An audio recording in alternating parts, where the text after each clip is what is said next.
Good morning. If you will be making your way to the book of Isaiah chapter 28 is where we're going to begin this morning. Isaiah chapter 28. We want to take a moment and welcome everyone that's here. We're so thankful that you're here. We're thankful for your presence. I'm thankful for the opportunity to stand before you this morning. We certainly miss Mike in his absence every time he's gone, and we wish him success and safe travels as he is away preaching. We're thankful for you. If you're visiting here with us this morning, we want to invite you to come back anytime you have an opportunity to be with us here at O'Neill. Isaiah chapter 28 and verse 20 says this. He says, "For the bed is too short to stretch out on, and the covering so narrow that one cannot wrap himself in it." Now this verse is talking about how the children of Israel should be uncomfortable and how they can relate to something that is uncomfortable, how they should be uncomfortable without God in their lives. And we should feel the same way. We should be uncomfortable without Christ in our life. But for some reason, when I read this verse, it always makes me think of something that is oddly specific. And that's what I want us to think about as we begin our study this morning. As we get into the bed, as you get into the bed every night, I'd like to know something. I'd like to know what you do with your feet. And that's something that all of us have an answer for. All of us have an opinion about what we do with our feet.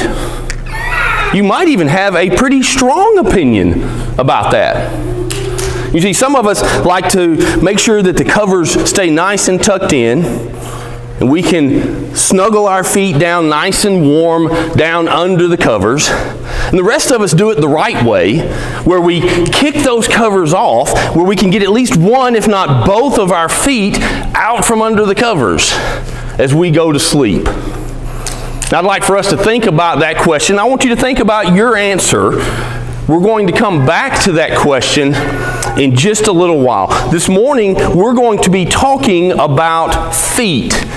There's scriptures throughout the Bible that mention feet. We're going to look at 3 of those scriptures and see what we can glean from those scriptures as we study together this morning. The first verse mentions how beautiful are the feet. Romans chapter 10 and verse 15 says, "And how shall they preach unless they are sent? As it is written, how beautiful are the feet of those who preach the gospel of peace, who bring glad tidings of good things." Romans chapter 10, Paul there is quoting Isaiah chapter 52 in verse 7 there, where the writer there says this. He says, "How beautiful upon the mountains are the feet of him who brings good news, who proclaims peace, who brings glad tidings of good things, who proclaims salvation, who says to Zion, your God reigns." How beautiful are the feet of the people who take the gospel to the world. That's what we want to think of when we think about our feet. Taking the gospel to others. Taking the gospel outside of these walls and spreading it to the community around us, to the people that we interact with every day. What a beautiful thing that is. What a blessed thing that is, that we have an opportunity to influence others around us. And that's really what this verse is talking about. It's talking about being of service to other people. Being of service to the world around us and the people that we interact with every day. We spend a lot of time outside of this building. When you really think about it, we don't spend much time here at all together. We spend our life outside of this building, outside of these walls, influencing other people. And that's what we want to think about when we think about our feet. Taking the gospel to other people. It's a command that we're given. Mark chapter 16, verse 15 there, Jesus talking to his disciples says, and he said to them, go into all the world and preach the gospel to every creature. And that's a command that we can adhere to as well, and should. As we go into the world, we should be thinking about the impact and the influence that we have on other people, on the world around us, and the benefits that come from that. See, the influence that we have on other people, the impact that we have on the world around us, doesn't just benefit them. It benefits us as well. 1 Timothy chapter 4 and verse 16, Paul there writing to the young preacher Timothy, he says, take heed to yourself and to the doctrine. Continue in them, for in doing this you will save both yourself and those who hear you. When we think about going into the world and the influence that we have on other people, it's important for us to remember that, right? It's important for us to focus on that. When we focus about the example that we're setting, when we focus on the impact that we're having on other people, on the world around us, it doesn't just benefit them. It benefits us as well. It makes us stronger. It makes us more mindful of the things that we're doing, of the example that we're setting. And we might ask ourselves, how can I do that? How can I have an impact on people around me? How can I set a good example? How can I take the gospel to others? And I think that's what it starts with. I think it starts with us setting the right example for the people around us. We do that all day, every day. We do that in the car when we drive to work. We do that when we get to work and we talk to other people. We do that in the way that we talk, the things that we talk about. We do that in the places that we go, the people that we associate with, the decisions that we make on a daily basis influence and impact the people who are around us. When we think about our feet, we should think about our service to the world and taking the gospel from this place and into the world around us. But that isn't the only way we think about our feet. When we think about another verse in Ephesians chapter 6, there, Paul, as he's talking about the whole armor of God, he talks about having feet shod with preparation. Ephesians chapter 6 and verse 15. Ephesians 6:15, he says, and having shod your feet with the preparation of the gospel of peace. We think about our feet and having our feet prepared. Paul is talking about this soldier, this Christian soldier who is preparing himself for battle. We think about this defensive armor that's being put on. He mentions our feet. He mentions our feet being prepared, being ready to stand up and to stand firm in our beliefs, in our faith. Being ready to stand firm in the gospel and what that means. Being ready to stand with other soldiers around us. Standing together, looking out for one another, looking out for each other's best interest. In Ezekiel chapter 33, we see this same idea.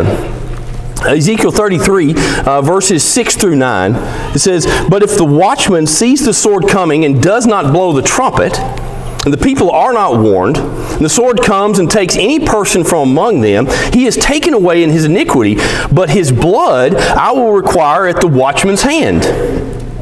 So you, son of man, I have made you a watchman for the house of Israel. Therefore you shall hear a word from my mouth and warn them for me. When I say to the wicked, O wicked man, you shall surely die, and you do not speak to warn the wicked from his way, that wicked man shall die in his iniquity, but his blood I will require at your hand. Nevertheless, if you warn the wicked to turn from his way, and he does not turn from his way, he shall die in his iniquity, but you have delivered your soul. God there is telling Ezekiel that, you have this responsibility. You have this responsibility to the children of Israel, to my people, to look out for them, to warn them of the things that I've said, to tell them of the dangers that might come.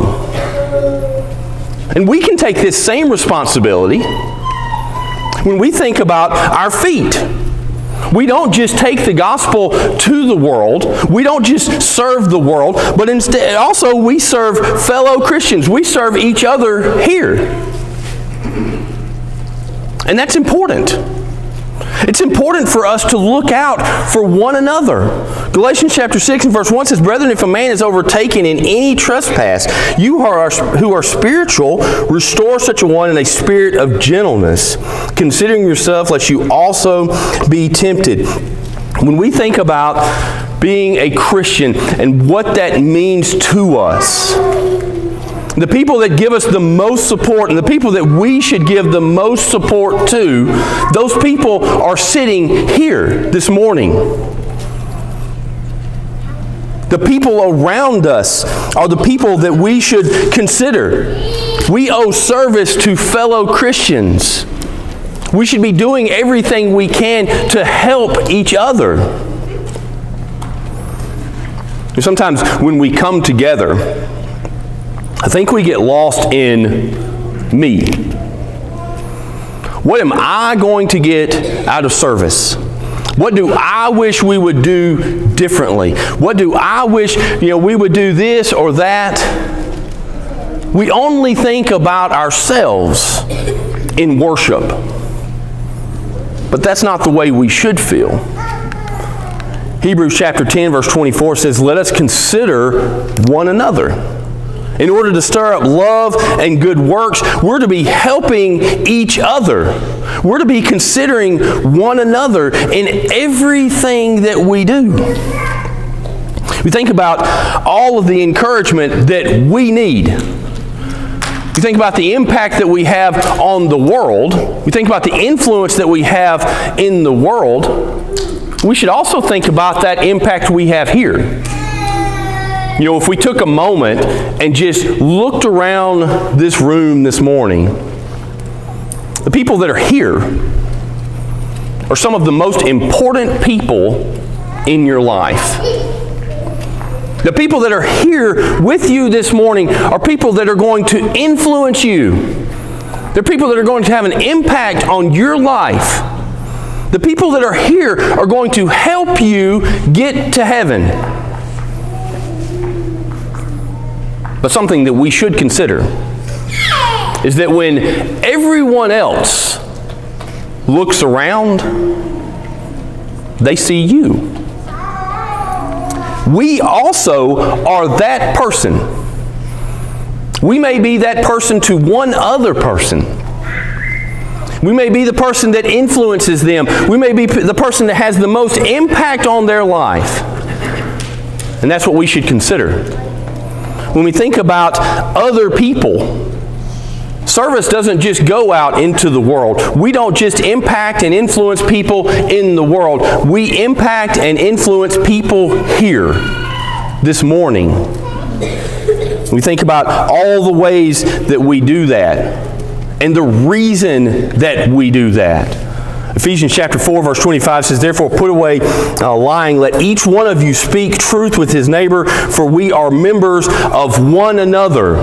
Romans 12 verse 5 says, "So we being many are one body in Christ, and individually members of one another."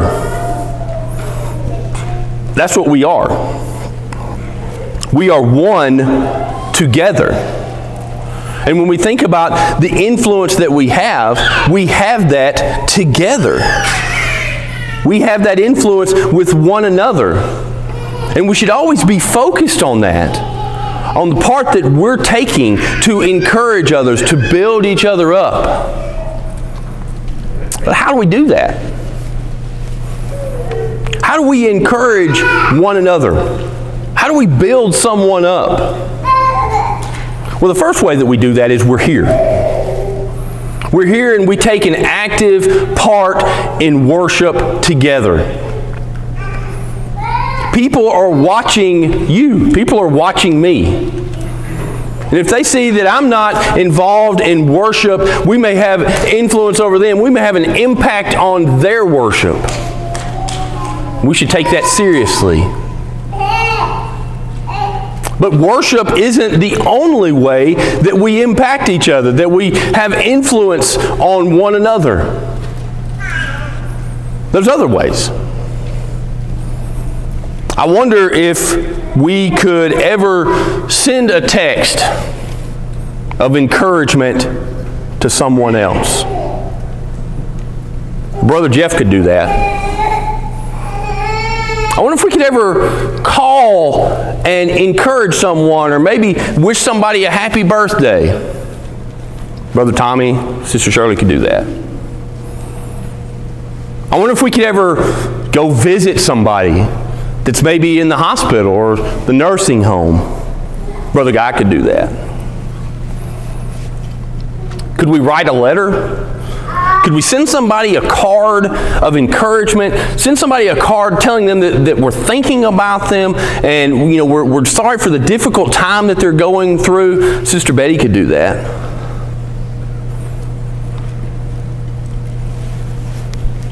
Could we have people to our house? Could we have the whole church over to our house, even to just sit out in the yard and enjoy each other's company? Brother Freddie, Sister Charlotte could do that. Maybe we could have a Bible class. Maybe we could have young people over to sing, to enjoy fellowship together. Brother Will, Sister Amber could do that. Brother Brad, Sister Kim could do that. You know why I know that all of those people could do that? Because they already are. They're taking an active part, making sure that other Christians are encouraged, are built up, making sure that other Christians know that there are people at O'Neill that care about you. They care about me. Now, there's other people that do those things. What about you? What about things that you could do? What about things that I could do to build others up? We've already said that just being here is important. It's maybe the most important thing. And maybe the thing that you do is you encourage people while you're here. Maybe the influence that you have, the impact that you have on another Christian takes place at this building. When you talk to someone, when you encourage them, we all have a role that we can play. We all have service that we can give to other Christians. Another verse that mentions our feet. It's found in several of the Gospels. In John chapter 13 is where we're going to look. John chapter 13, if you want to make your way there. We're not going to read all of those verses. There, Jesus washes the disciples' feet.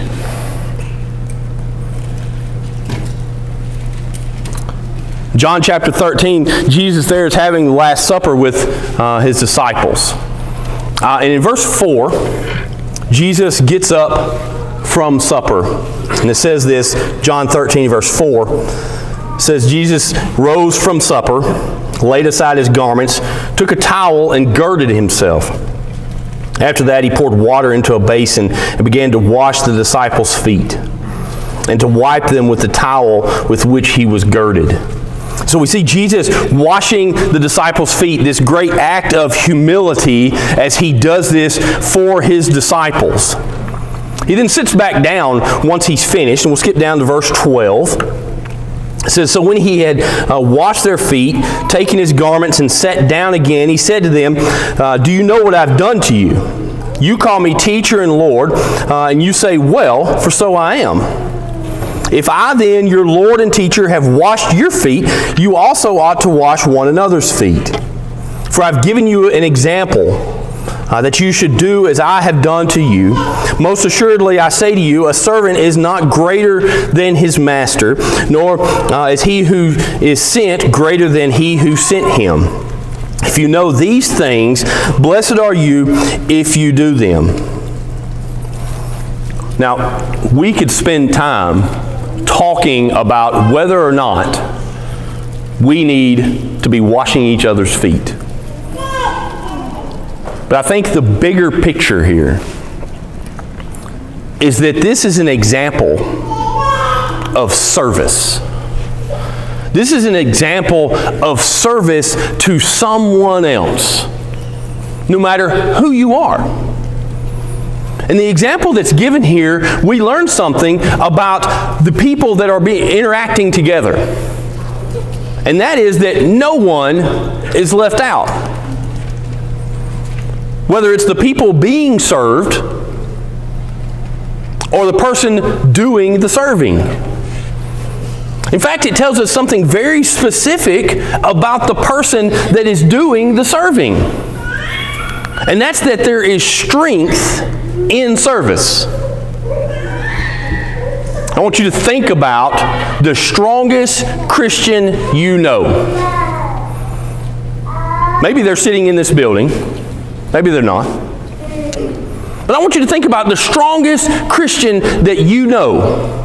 The person that's had the most influence in your life. The person that maybe you think of as a mentor that's just had this great impact on your life spiritually. Now ask yourself this question. Are they lazy? Are they a person that never does any work for God? They're probably not. They're probably one of the hardest working people you know. Because strength comes from service. Strength is shown in service. Matthew chapter 20, that Brother Jerry read for us earlier.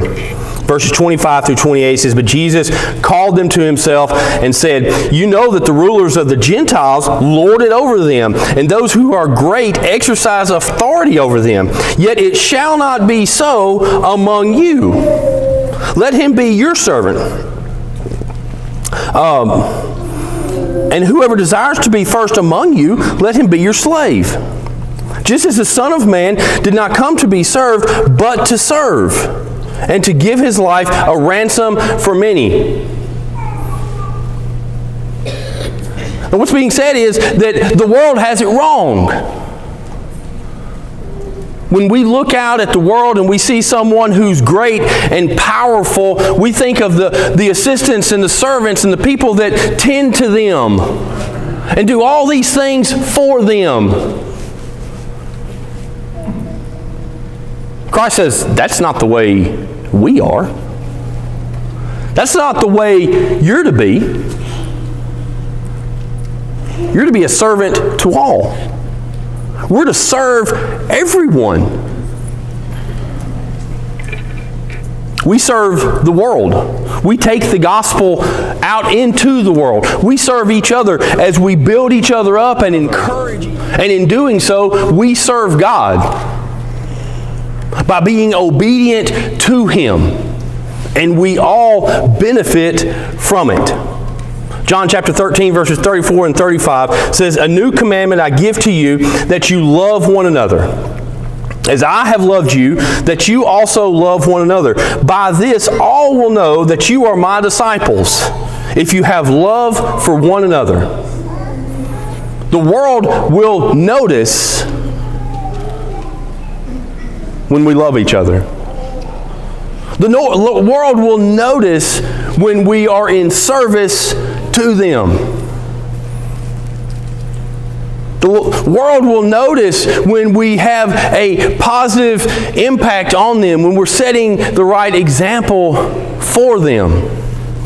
The world will notice. So we go back to our question. What do you do with your feet? Now, tonight,